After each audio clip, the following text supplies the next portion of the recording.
to talk on the money system. Our group, when we founded many moons ago, we realized the fundamental problem in society was the money system, specifically interest. And right now, the most important thing you can do is to use cash in every transaction that you do. The easiest way to get around using credit and debit cards, where everything, of course, is tracked, is go down on a Sunday, take $500 or $600 out, whatever you think you're going to use for the week, and then there's your money. You can keep it at home, take $100 a day out, whatever you're going to need, and just use cash. Yes, sir. Yeah. Anything that has a record attached to it is going to be bad. Even things you don't even normally consider, like air miles or your points you get for all the stores. All those are accessible by the government. And they'll be able to track what you bought and when you bought simply by the number of points you got. Those points were not introduced simply because it was something that they could have sales on. Most people don't go and buy more than what they're doing anyway. They were done as an indirect way of the government using businesses to track everything of what they're doing.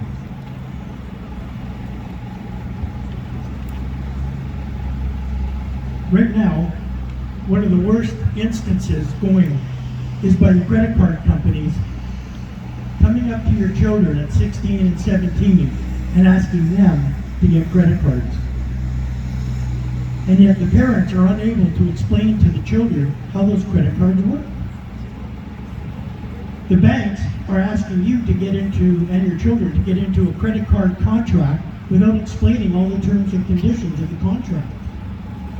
So if you came up to me and said, Dave, I want to get into a contract with you and borrow $100, and I create that $100 for nothing, you weren't told that. And as a result, there was nothing tangible given from me to you. And therefore, nothing required for you to pay back. These children are getting in debt by the time they're 18 without anybody, including their parents, telling them how the credit card financial system works. They don't know that all money comes into existence as an interest-bearing debt. It's a debt money system. And as I've said for a long time, until the money system is cured, all talk of freedom is very, very difficult. And we need to have our children know, before you get into a debt with these banks, you need to know how the financial system works. And that's a lot easier, or a lot harder than it thinks. I want to quote to you from a book. It's called The Babylonian Woe by David Lindsay, Canadian. One of the best books ever written. And he starts off by saying, in all writings of these great and practical scholars, the workings of that mighty engine which injects the unit of exchange amongst the people, and without which no civilization as we know it can come to be, is indicated only by profound silence. Virtual failure to speculate on those most important matters of all, the structure of the machinery, of the systems of exchanges, which undoubtedly had given rise to ancient civilizations, and the true nature of the energy source by which such machinery was driven, whether by injections of money, as known this last 3,000 years, or by injections of an exchange media, of which little significant evidence or memory remains as a cause for concern. Thus, little seems to be available on the subject of money and finance of ancient days. on the all-important subject of the consequences of the creation and issuance of money by private persons, i.e. banks, as opposed to its creation and issuance according to the will of a benevolent, instructed, and dedicated ruler, almost no speculation seems to exist in ancient or modern times. Practically no information seems to exist of the growth of private money creation in the days of ancient city-states of Mesopotamia, of which, because of their records being preserved on fire-baked clay, more is known than of more recent civilizations. Little is known of the beginnings of the fraudulent issuance of private persons of the unit of exchange.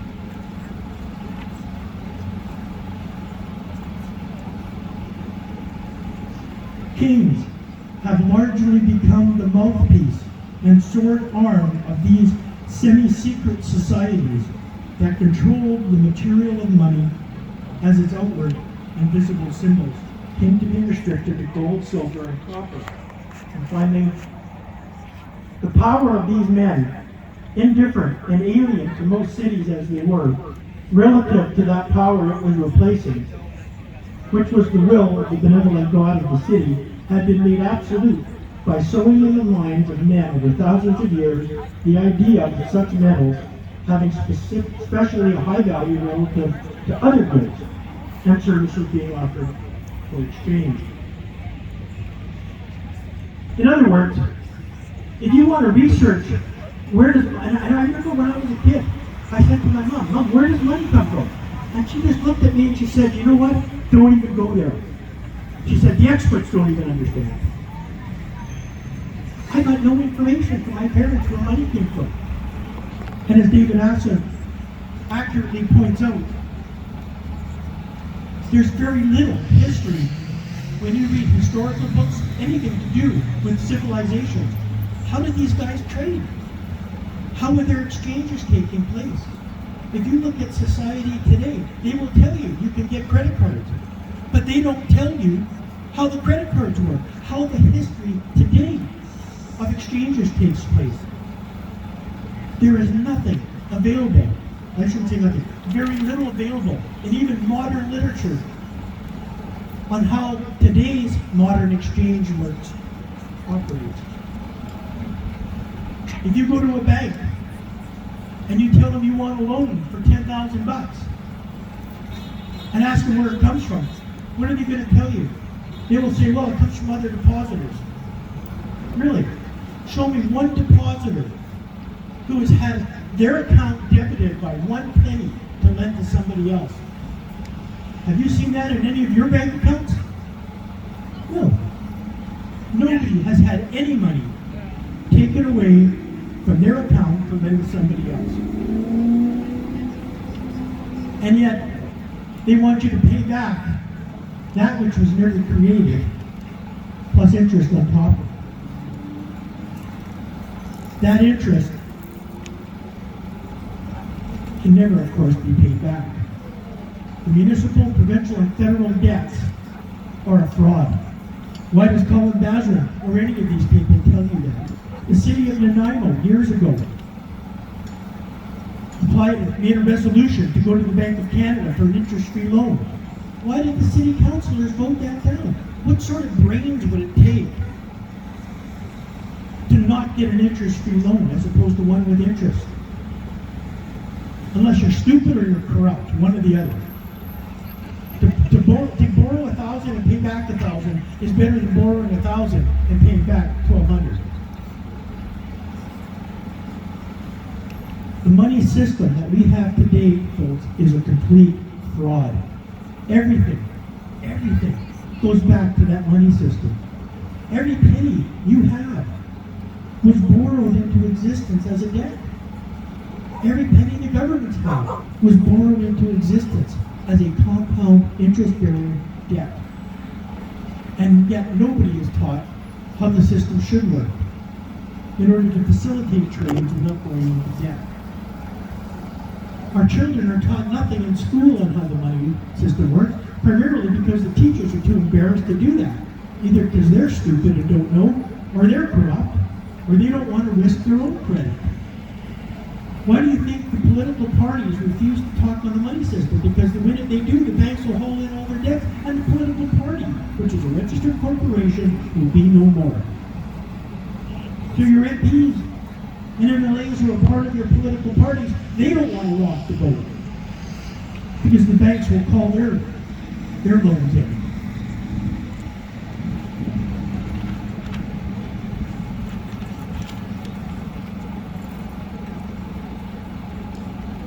And then you get to today, and as David Aston was pointing out, originally trade was done by commodities.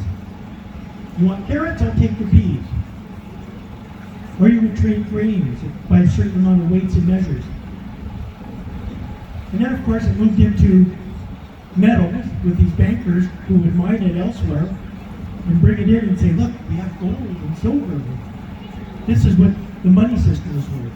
Then it got today to paper money. And eventually it's going to go to, as you know, digital currencies. No way. And well, the whole thing about digital currency revolves around the same thing with cash. And that is privacy. If your privacy is violated, then the purpose of the monetary system fails. The whole reason for using cash is so nobody knows what you're buying, when you bought it, how much you bought, and they're not able to profile your lifestyle. That's the way it should be. And that's the way it should be. If you have a digital currency that's got encryption protections in place so nobody can find out what you're doing, I don't have a problem with that. But as long as the government can find out, like Bitcoin, they can get into your Bitcoins and find out. If they can find out, the system, the purpose of the system has failed. Right now, the only infallible method of doing exchanges that protects your privacy is absolute cash. Yes, sir. Nothing else. Take money out at the beginning of each week and use it. And don't keep going and using your credit cards, your debit cards every time you make a transaction. Use cash. And on our table, you'll find out what you can give to everybody out there when you go to the stores. Why you're using cash. And one of our supporters came up to me earlier today and just pointed out that she went to a store and gave it to him, to the girl working there. And the girl said, we've had 4 or 5 people already today come in and give you them. And they loved it. Nice. And then you can have your businesses. Take pride in using cash. Get that on your front window. I told a business the other day when I walked in, and he turns his credit card machine around to me, and I said, no, I'm paying cash. And I looked and I said, you know what? Get rid of that damn thing. You're losing 3.5% of all your sales because of that credit card. Get rid of it and have cash. And there's an extra 3.5% in your bank account.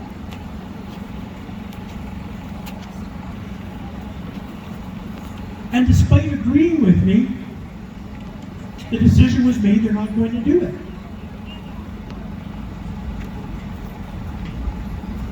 Some businesses, I think like Starbucks, have taken away cash at all. Don't go there. Don't go there at all. Do not support them, period. Dan Elvis, the MP here, this idiot, tried to tell me that borrowing money from a bank at compound interest is fine, it's good.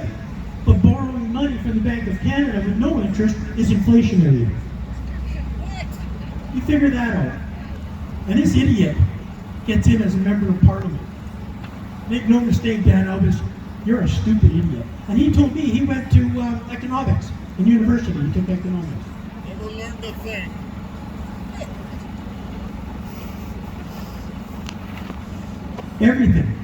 Everything you do should be cash.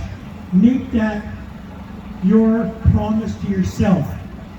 Starting tomorrow, the beginning of the week, take money out of your account and use cash everything you do for the following week.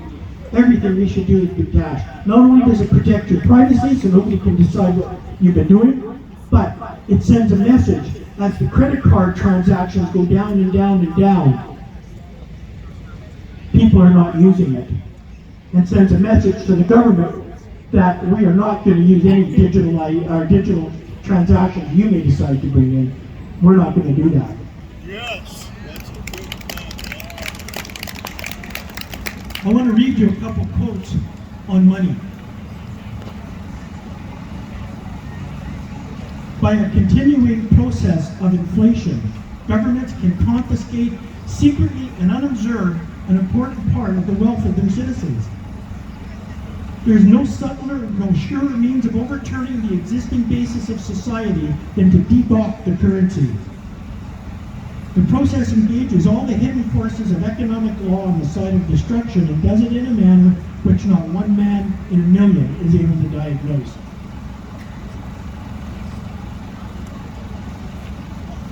If all bank loans were paid, there would not be $1 of coin and coin in circulation. Someone has to borrow every dollar we have in circulation. We are without a permanent monetary system. That was from a former bank manager in Atlanta. Listen to this. With inflation the way it is right now, this is important. Inflation has now been institutionalized at a fairly constant 5% per year. This has been scientifically determined to be the optimal level for generating the most revenue without causing public alarm. A 5% devaluation applies not only to the money earned this year, but to all that's left from your previous years. All your monetary assets have gone down by 5%, not just the money that you're getting this year. At the end of the first year, $1 is worth 95 cents and so on.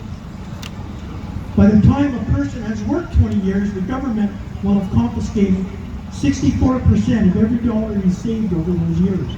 By the time he's worked 45 years, this hidden tax will be 90%. The government will take virtually everything you own in a lifetime, just with the process of devaluing the dollar and using inflation.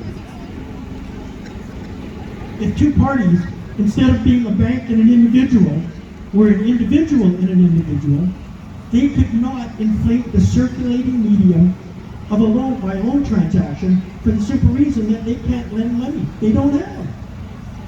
Only commercial banks can do that, which they manufacture by lending it.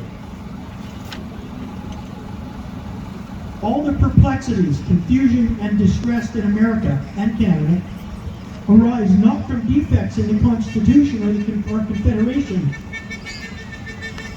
not from want of honor or virtue, so much as from downright ignorance of the nature of coin, credit, and circulation. That is where the problem lies. Nobody knows how the money system works. I never did when I got involved. But as soon as I learned that these banks create money from nothing, and the government's taxing you to pay it back, and all the evil things they spend it on, that's when I said enough is enough.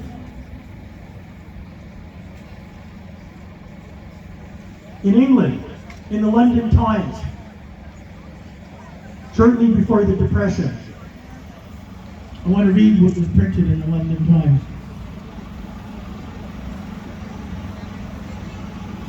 If that mischievous financial policy, which had its origin in the North American Republic, should become indurated down to a fixture, then that government will furnish its money without cost.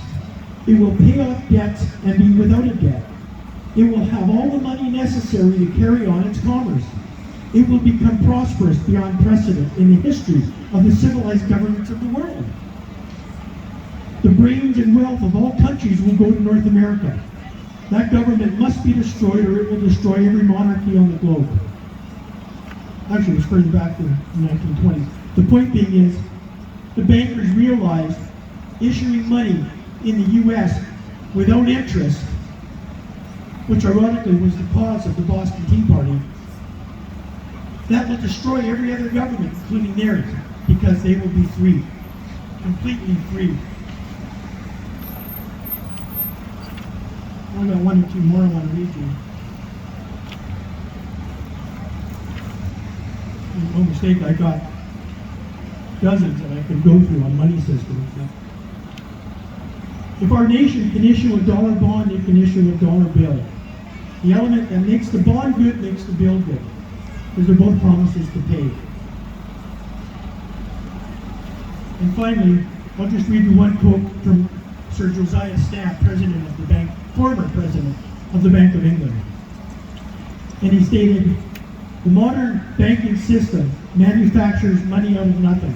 The process is the most astounding piece of sleight of hand that was ever invented. Banking was conceived in iniquity and born in sin. Bankers own the earth. Take it away from them, but leave them the power to create money, and with a flick of a pen, they'll create enough money to buy it back again. Take this great power from them, and all great fortunes like mine will disappear, for then the world would be a happier and better world to live in. And they ought to disappear," he said. "But if you want to continue to be the slaves of bankers and pay the cost of your own slavery, let the bankers continue to create money and control credit. As long as we allow them to create the money, all hope of freedom is going to be very difficult to achieve." Under the British North America Act, the powers of the federal government are in Section 91, and it states, "Currency and coinage, banking, incorporation of banks, and the issue of paper money, savings banks, weights and measures." Yeah. "Bills of exchange, promissory notes, interest, and legal tender." This act was passed by the English government, Parliament with royal assent. My comment to you is this: if the monarch took a coronation oath to uphold God's laws, why would she pass a statute allowing interest in a monetary system in Canada when interest is prohibited in the Bible that they swore to uphold? I don't know who the king was, or I think this was Queen Victoria. Why would she sign that document knowing that interest violates every principle that we have in our law? That may be either that or she didn't care. But you know what? If you look back historically, the bankers have injected themselves into every country and every monarch in the world. And they did it through fraud, they did it through extortion, they did it through threats, they would threaten the monarch's families. Whatever it took, as Rothschild said, let me control the money and I don't care who makes the laws. Everything related to COVID goes back to the money system. Everything that the pharmaceuticals have made, all the billions of dollars, came from money that has been borrowed by you or government. Never support that money system. Use cash whenever possible. Every time, use cash. And don't tell anybody. Privacy is your biggest tool, asset, weapon, whatever you want to call it. And that privacy comes from using cash. And the more the governments are leaning into digital, the more you need to stay with cash and send that message that we're not going to comply with it. I want to see the next government, the next municipal council, if we can get somebody in there, I want to see them raise the issue about going to the Bank of Canada for interest-free loans for everything the city of Kelowna needs. And that municipal debt will be eliminated. Yes. Period.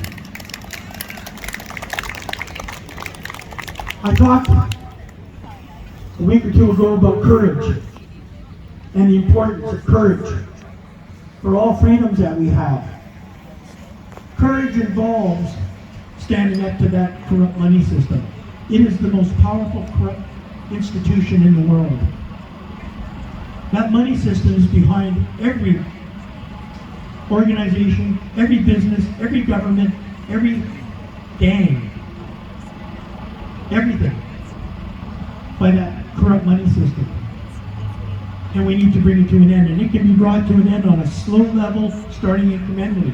What do you think would happen if Kelowna goes and gets interest from the Bank of Canada, and by the time the next election comes around, the city debt has either been eliminated or gone down 50%. Every municipality is going to go, what is Kelowna doing? We're going to do that. Please start tomorrow. Take money out of your account and use cash all week, and tell everybody you know to use cash from now on. That is going to be our biggest weapon to use toward freedom from this point forward.